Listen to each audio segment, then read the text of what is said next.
अस्सलाम वालेकुम दोस्तों, this is Safi with you. दोस्तों, कुछ दिन पहले मैंने एक वीडियो लगाई थी जिसका नाम था लो कॉस्ट हाउसिंग फाइनेंस। असल में वो वीडियो खास तौर पर रिलेटेड थी मीज़ान बैंक की, जो इस वक्त उन्होंने लॉन्च किया हाउसिंग फाइनेंस, उससे रिलेटेड। तो फिर लोगों के बेशुमार सवाल आए, इंक्वायरीज आई, जिसकी बुनियाद पर मैंने सोचा कि बहुत सारी ऐसी इंफॉर्मेशन है जो कि शायद मिसिंग है। तो क्यों ना एक इन डेप्थ वीडियो बनाई जाए तो कि तमाम बैंक से रिलेटेड हो, चाहे वो कमर्शियल बैंक हो या इस्लामिक बैंक हो, जिसमें आपको ये नया पाकिस्तान हाउसिंग स्कीम से रिलेटेड जो फाइनेंसिंग आप बैंक्स प्रोवाइड करेंगे उसका कंप्लीट बैकग्राउंड और कैलकुलेशन सब बताई जाए। तो अगर आपने वो वीडियो नहीं देखी है तो आप वो भी देख सकते हैं, तो उससे भी आपको फ़ायदा होगा। लेकिन आज की वीडियो में मैं आपको पूरी समझ लेंगे भरपूर नॉलेज दूंगा, और आपको इतनी नॉलेज और किसी वीडियो में आपको अभी तक यूट्यूब पर नहीं मिलेगी। तो चलें इसको शुरू करते हैं। तो पहले मैं आपको एक बैकग्राउंड दूंगा, क्योंकि एक क्वेरीज ऐसी भी आई थी कि भाई आप प्रूफ भी दिया करें अपनी चीज़ों का। देखें, ये 15 जुलाई 2020 को स्टेट बैंक ऑफ पाकिस्तान ने सर्कुलर नंबर 10 है ये इन्होंने लिखा था तमाम बैंक्स को, तमाम बैंक्स के सीईओज प्रेसिडेंट्स को। उसमें इन्होंने जो है मैंडेटरी टारगेट्स दिए थे तमाम बैंक्स को, जिसके मेन 3 पॉइंट्स थे जो मैं क्विकली आपको बताऊंगा, ताकि फिर हम लोग अपनी हाउसिंग फाइनेंस स्कीम की कैलकुलेशंस और चीज़ों पर चलें। इसमें जो पहला पॉइंट मेन था वो ये था कि उन्होंने तमाम बैंक्स को कहा था कि आप डोमेस्टिक प्राइवेट सेक्टर को जितनी भी फाइनेंसिंग करते हैं उसमें कम से कम 5% हिस्सा जो है वो ये हाउसिंग फाइनेंस, जो कि नया पाकिस्तान स्कीम है जिसमें आपको कम मार्कअप देना होगा, इस पे आपको शामिल करना पड़ेगा, कम से कम 5%। दूसरा पॉइंट जो उन्होंने बोला कि अब इसके लिए आपको अपना इंफ्रास्ट्रक्चर बनाना है, कंप्लाइंस बनाना है, टेक्नोलॉजी का यूज़ करना है, सोशल मीडिया कंपेन करनी है, जो ये सारी चीज़ें आप करें, लेकिन 15 दिन के अंदर हमें एक्शन प्लान जमा कराएं।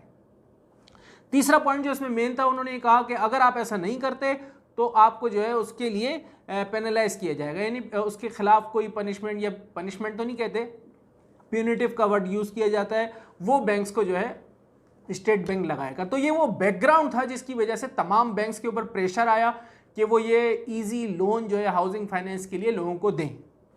तो ये मैंने आपको बता दिया है, ये सर्कुलर का प्रिंट भी मैं लेके आया था ताकि आप लोगों को दिखा सकूं।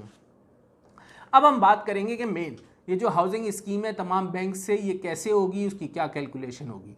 देखें, इसको जो है ना मार्कअप सब्सिडी कहा गया है, यानी कि जो प्रॉफिट रेट होते हैं या इंटरेस्ट रेट होता है जिसको मार्कअप कहा जाता है, उस पर सब्सिडी दी गई है। क्योंकि ये तो क्योंकि काइबोर के ऊपर जाता था तो 18-20% तक चले जाता था, तो ये ख़ास तौर पे इस स्कीम में कम प्रॉफिट रेट्स के ऊपर आपको दिया जाएगा। अब मैं इसके आपको स्टेप बाय स्टेप सारी चीज़ें बताता हूँ। पहली हेडिंग इसमें ये है कि एलिजिबल कौन है लोग, किन लोगों को ये दिया जा सकता है।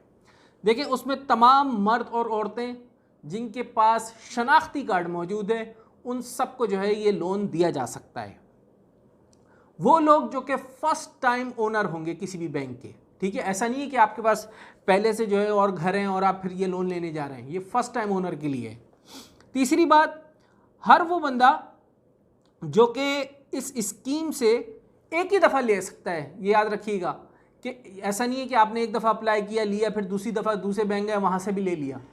एक ही दफ़ा आप इस सब्सिडाइज लोन को अवेल कर सकते हैं।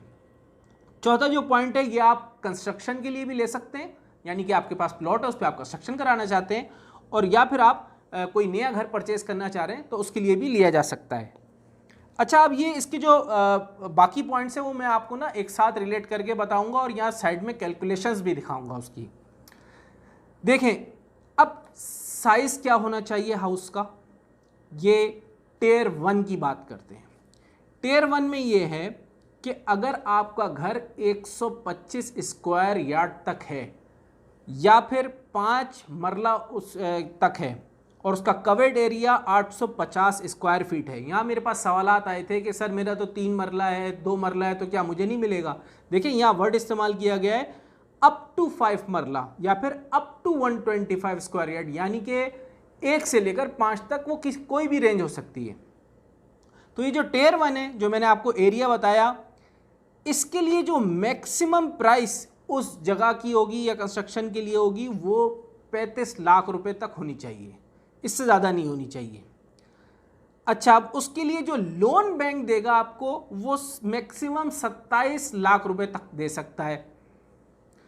अब उसकी जो प्राइसिंग होगी उसमें शुरू के 5 साल में 5%, उसके अगले 5 साल में 7%, और बाकी के जो 10 साल होंगे, यानी कि टोटल 20 साल है ना ये, अब वो आपकी मर्जी है आप कितने पे लें, उस पे काइबोर प्लस 250 BPS यानी कि 2.5% इसको कहते हैं। तो ये मैंने आपको टियर 1 समझाया। अब हम बात करेंगे टियर 2 की।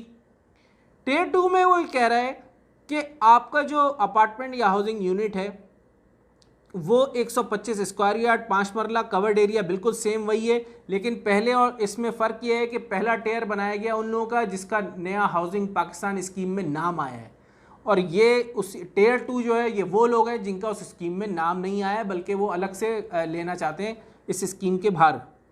तो उस सूरत में जो आपकी हाउस की प्राइस होनी चाहिए मैक्सिमम, वो भी सही है, सेम है, 35 लाख तक होनी चाहिए, और उस पर जो मैक्सिमम लोन मिल सकता है वो 3 मिलियन यानी कि 30 लाख तक मिल सकता है। अच्छा, अब उसके टियर 2 में भी सेम वही, आपको शुरू के 5 साल में 5% है, उसके अगले 5 साल में 7% है, लेकिन जो 10 साल के ऊपर का टाइम है उस पर काइबोर प्लस 400 BPS है, यानी कि काइबोर प्लस 4% है। अब हम बात करेंगे टियर 3 की। टियर 3 में वो कह रहे हैं कि आपका जो हाउसिंग यूनिट है वो 125 स्क्वायर यार्ड से बड़ा हो सकता है, और वो 250 स्क्वायर यार्ड्स तक हो सकता है, यानी कि 10 मरले तक, और उसका जो टोटल कवर्ड एरिया है वो 850 से 1100 स्क्वायर फीट तक होना चाहिए। इस टियर 3 में आपको जो प्राइस है जो घर की या जिस चीज़ जो भी आप कंस्ट्रक्शन कर रहे हैं वो 60 लाख तक मैक्सिमम हो सकती है, और उसके ऊपर जो बैंक आपको लोन दे सकता है मैक्सिमम वो 50 लाख तक दे सकता है। उसके अगर मैं प्राइसिंग की बात करूं यानी कि रेट्स की बात करूं तो शुरू के 5 साल में 7%, उसके अगले 5 साल में 9%, और उसके अगले 10 साल में काइबोर प्लस 400 BPS यानी कि काइबोर का रेट उसके ऊपर 4%, K प्लस 4। तो ये मैंने आपको सारी चीज़ें एक साथ बता दी हैं, सारी हेडिंग्स इसकी, ताकि आपको टियर वाइज समझ में आ जाए। अच्छा, इसमें जो है वो आपको लोन का जो टेनर्स है जो कि 10 साल से ऊपर होगा, उसमें मार्केट रेट यानी कि देखिए काइबोर का रेट तो उसी वक्त का देखा जाएगा जो भी होगा, क्योंकि कराची इंटरबैंक ऑफर रेट मिसाल के तौर पे 10 साल के बाद जो भी होगा वो प्लस बाकी का जो रेट इन्होंने बताया 2.5 और 4% वो उस वक्त ऐड किया जाएगा।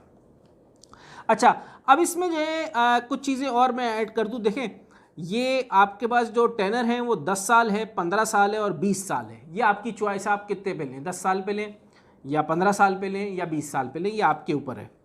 उसके अलावा सिक्योरिटी डॉक्यूमेंट्स में जो भी प्रूडेंशियल रेगुलेशंस है हाउसिंग फैसिलिटी के, हाउसिंग फाइनेंसिंग के, वो अप्लाई किए जाएंगे।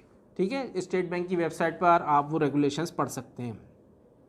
इसके अलावा जो इसमें मेन चीज़ें यहाँ बता रहा है कि तमाम कमर्शियल बैंक्स और तमाम इस्लामिक बैंक्स इस स्कीम में शामिल हैं, तो कोई ख़ास स्पेसिफिक नहीं है, सबको लिखा गया है। ये एप्लीकेशन फॉर्म उन्होंने कहा है कि एक जो भी उनका फॉर्मेट है उस फॉर्मेट के ऊपर एक सिंपल एप्लीकेशन आपको भरनी होगी शुरू में, और रिस्क से रिलेटेड उन्होंने कहा है कि वो बैंक अपनी चीज़ें अप्लाई कर सकते हैं, कि क्योंकि इसमें देखें ना, जब भी आप हाउस फाइनेंस लेने जाते हैं तो वो मॉर्गेज रखते हैं, आपकी जगह, आपका प्लॉट या आपका घर, बैंक के पास मॉर्गेज होता है जब तक उसकी लोन की सारी इंस्टॉलमेंट पूरी ना हो जाए।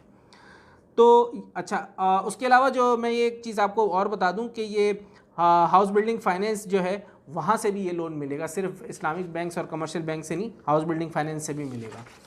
तो ये वो सारी इन्फॉर्मेशन है जो कि स्टेट बैंक ऑफ पाकिस्तान ने अपने सर्कुलर्स में बताई है, जो कि तमाम बैंक्स को लिखी गई है और उनको इंस्ट्रक्ट किया गया है कि इसको फॉलो किया जाए।